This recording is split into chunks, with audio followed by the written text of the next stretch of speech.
Welcome to No Compromises, a peek into the mind of two old web devs who have seen some things. This is Joel. And this is Aaron.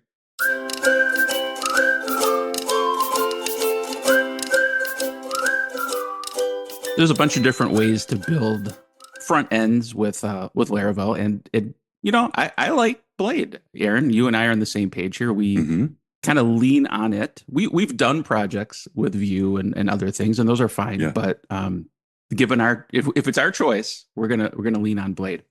And so, one of the things we could talk about today has to do with like how do you use Blade effectively to like keep a well maintained front end, right? hmm We have a couple of different mechanisms. We could include files. We have Blade components, and just kind of I want to talk back and forth because sometimes it's a little fuzzy for me when we reach for one versus the other and like what the reasons are for that. But it hmm could be an interesting discussion. Yeah, I think it kind of that is an interesting point. Like, how do you decide which one of these tool sets are available in Laravel, what to use? And Yep. so you kind of touched on it. It's like, how do you first decide what we want to do for the front end? And one of the things that maybe is implicitly underneath what you said is we'll pick the simplest tool for the job. Hmm. So a lot of time there are projects that require Vue front ends and stuff like Sure. that, and we do them and whatever. Yeah. And it's when that is the requirement for the job. But we want to move to the simplest version of something to keep our project moving forward, our momentum, make it easy to maintain and stuff like that. And so as you kind of start building out these things in Blade, you'll start to run into duplicate code, Hmm. things like that. And so that's kind of where I think we come into this idea of, includes, Blade includes versus, components and things like that.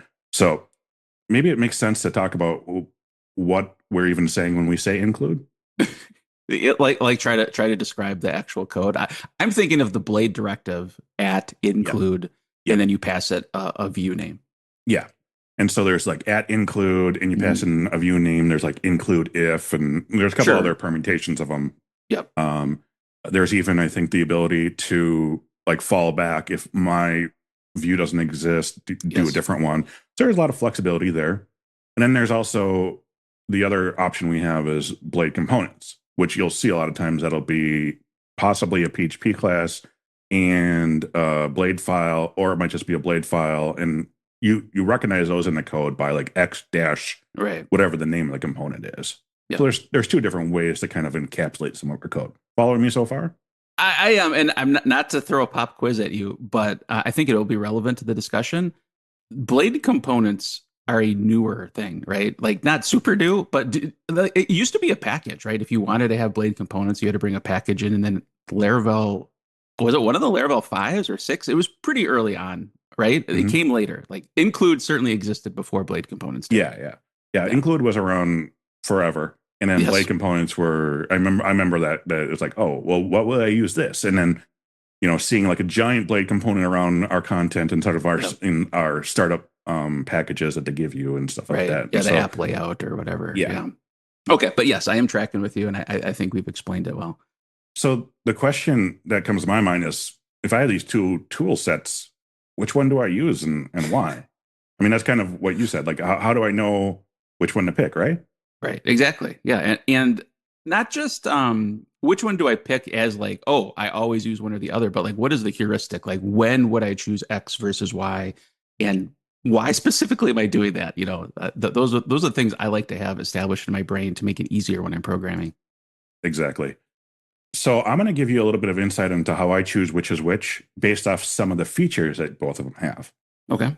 So the first thing is let's just come up with this idea. I have this layout on my screen, and there is a bunch of rows of data, and then on maybe the right hand side there is information about the created and updated and stuff like that about this, about maybe a parent thing, or there's generic information on the right hand side, Yeah. and there's specific information on the left. Yeah. So I'm trying to picture this. So like the fields, the inputs for the form are on the left, and maybe the right is kind of like read only metadata. Nope, nope, no form. We have a table Oh, of rows, and on okay. the right hand side there's metadata about something else. Got it. So it's read only in both cases. Okay. Yeah. And so when I start to build out these rows of results, I might look at that and say, wow, there's in my blade file, there's so much around this table. I have stuff on top. There's like a card where I'm describing stuff. Then I have my table. And then Yep. every row in my table has maybe 10 columns, and there's so much logic inside of those. Action Before you buttons know or it, yeah, yep. before you know it, my blade is, thousands of lines long. And I'm looking at Yeah. that going like, what is taking up so much room? And it turns out it's maybe each row where all the calculations happen, where we display this, is Hmm. 500 lines. I'm going crazy with the amounts here to generate, like, to give you an idea of the context. But Yeah. let's just say there's 500 lines that are required to generate a single row. When I look at that, I start thinking, okay, maybe I want to move some of this code into somewhere else so that it's not always in my face. I know that in general, I have a card on this thing, I have a table, I have other functionality, I have the sidebar. So I don't need that all in my face. I have a general idea that, like, I'll look at the card section, or I'll look at the table section, or I'll look at this. And then maybe I'll drill into that thing if there's something I need to deal with.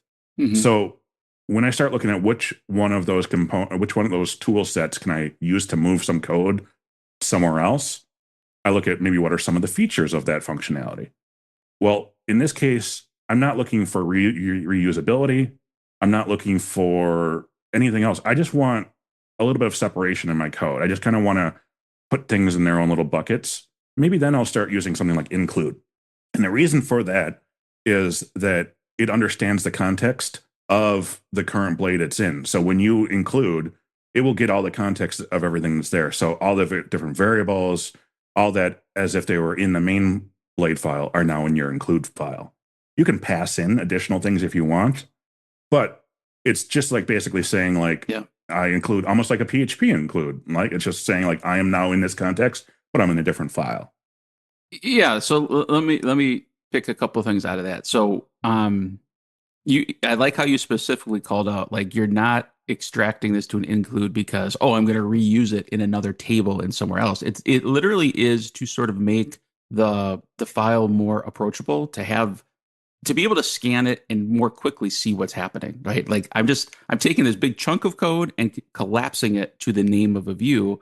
And I'm like, oh, table row, I know what that is. If I need to know Hmm. specifically what's in the table row, I click through to it, right? So Right. it's cleaning up the file. It's not about reuse at this point. So that tracks a lot with me, and I can see why you would do that.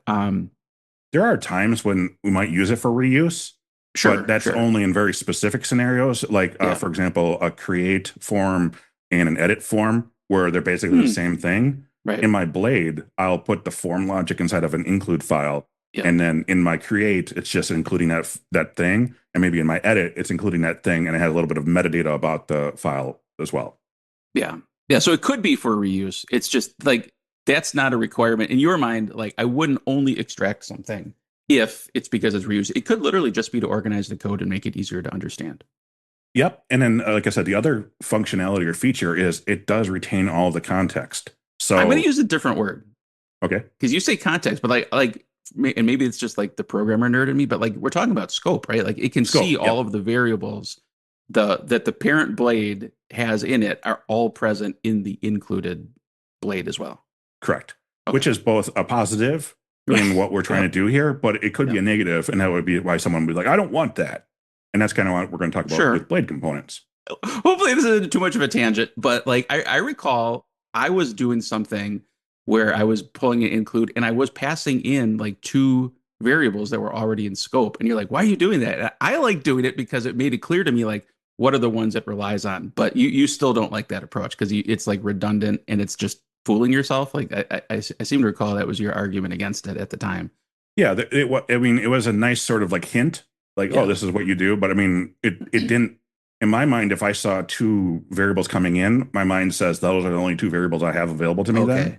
Sure. And Yeah. so then I wouldn't expect to have other ones in there. And when I do, that confuses the scope for me. Yeah, exactly. So, Okay, um, and you convinced me when we argued about it before, but I'd like I'm like I think I thought I was clever, like, ooh, I'm like kind of self-documenting how this works, and you're like, Joel, no, you're not. Just stop it. well, it does kind of bring us to the other thing, which is the blade component. Yes. And so in my initial setup, I know it was kind of confusing, but I kind of said, like, this is a specific thing on the left hand side, and there's more abstract stuff on the right hand side. Hmm. So I'm going to go maybe to that, like, edit form, right? Okay. And let's use that as a better example. On our edit form, we have included form. But on the right hand side, we have maybe something that says this thing you're editing was created at this date and it was updated at this date, getting Yep. that metadata out of the thing and just showing it on the screen for niceness. The format of that is probably going to be the same on every single edit. The edit form itself will change, but the format of the metadata will always be the same. Yeah. The other thing about that is every single model I'm editing is different. So in my edit form, I might be referring to $client. In another form, I might be referring to $company, and Okay. another $user. Yeah. And so when I get to if I was doing an include, I won't know what variable is coming in there then. And so we Right. could do what you said, which is take pass in another new variable. But this kind of is now where I make my decision to start working with a blade component because I have an abstract piece of logic that I want to componentize that deals with a very recognizable form of data, but it is different. So it's not always a client, it's not always a user, but they always have the same sort of things, almost like a contract or interface.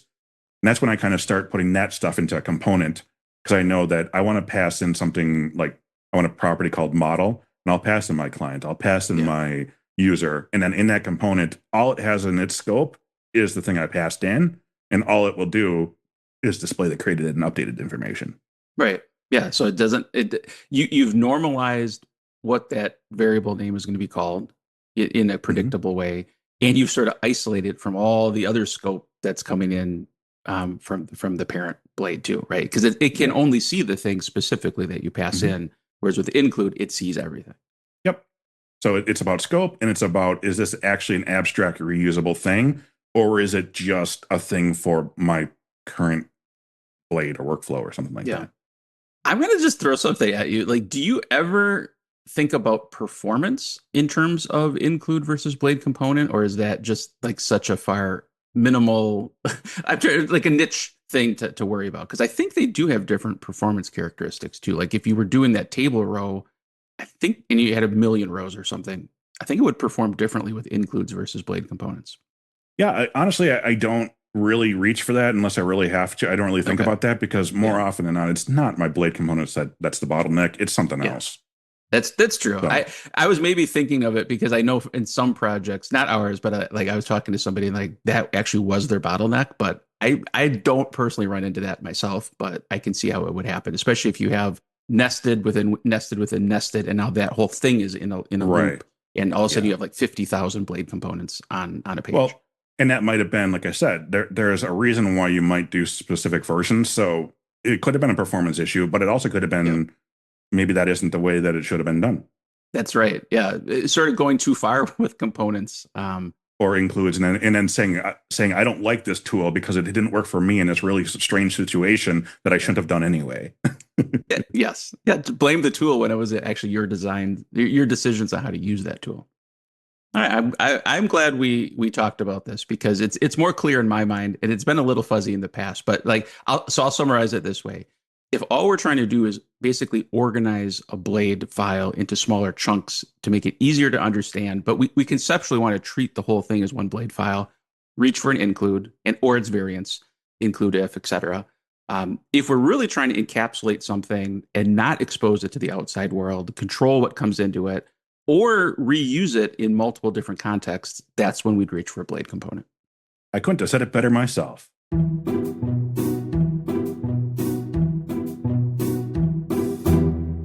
There's some customs that we have that are, I guess, just accepted and normal. But if you think about introducing them brand new now, everyone would think you're just crazy. Okay. And one of them I think about is the idea of trick or treating with Halloween. So Mm. so imagine for those who don't know, Halloween, celebration of I don't know evil, that No, let's something be honest. It's I a celebration of candy. Like that's what yeah. it Well, is. that's what I was getting to. There's a reason that it happened, but I don't remember because Okay. whatever. But it's about candy now, right? And so let's go and go trick or treating. And trick or treating is you walk different houses as kids and you ask for candy, and people give you candy and you're dressed up, right? And so I just wanted to describe that in case someone didn't know what it was, but I Okay. also wanted to describe what it was real quick because that's crazy, right? I mean, think about it. We tell kids and everything like don't talk to strangers, don't eat random food, whatever. Like it's really weird if like someone's saying like, oh, you're such a cute little kid, like randomly. And then on this one day, we're like, hey, kids that don't have a lot of cognitive ability, please forget everything we've been teaching you and now dress up, go to random strangers, eat their food. Like, can you At imagine night. introducing that? Yeah, at night. Can you imagine introducing that now? People be like, what? No, we're not going to send our kids to some random house. Yeah, there would be a backlash against trying to do that. Yeah, when you put it all together like that, it sound absolutely insane.